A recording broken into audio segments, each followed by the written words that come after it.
ایک دوسرا سوال ہے، اگر رش کی وجہ سے ایک طواف مکمل ہونے کے بعد طواف کے نفل پڑھنے سے پہلے دوسرا طواف شروع کر دیا جائے اور دونوں طواف کے نفل دو دو کر کے اکٹھے پڑھے جائیں تو کیا ایسا کیا جا سکتا ہے؟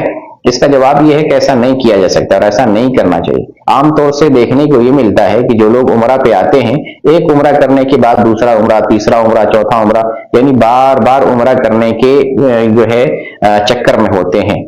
اسے اس سے غرض نہیں ہے کہ میں نے جو ایک عمرہ کیا ہے وہ سنت کے مطابق کیا کہ نہیں، وہ عمرہ جو ہے صحیح سے ہوا یا نہیں، میں نے عمرہ کے واجبات، عمرہ کے ارکان اور عمرہ کی سنتوں کو صحیح سے ادا کیا کہ نہیں، اسے دوسرے عمرے تیسرے عمرے کی فکر ہوتی ہے۔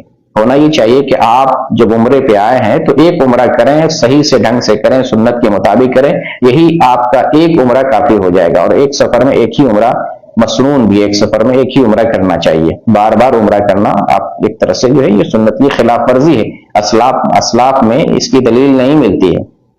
جو یہ سوال کیا گیا ہے کہ اگر کسی کو موقع ملتا ہے نفلی طواف کرنے کا تو ایک مرتبہ میں 7 چکر طواف کرنا ہے اور 2 رکعت نماز ادا کرنی، اتنا ہی کریں اور طواف اطمینان و سکون سے کریں۔ اگر کسی کو دوبارہ طواف کرنے کا موقع مل جاتا ہے تو کوئی حرج کی بات نہیں، لیکن 7 چکر طواف کرے، پھر 7 چکر طواف کرے، پھر اس کے بعد جو ہے اکٹھے 2 رکعت کر کے نماز ادا کرے، ایسا نہیں کرنا چاہیے۔ ایسا ثبوت ہمارے لیے نہیں ملتا ہے۔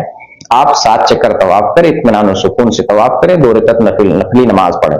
اگر پھر آپ کو طواف کرنے کا موقع ملتا ہے تو پھر آپ دوبارہ 7 چکر طواف کریں، 2 رکعت نماز ادا کر لیں۔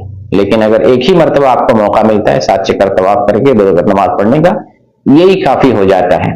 تو اس لیے ہمیں سنت کا خیال ہمیشہ کرنا چاہیے۔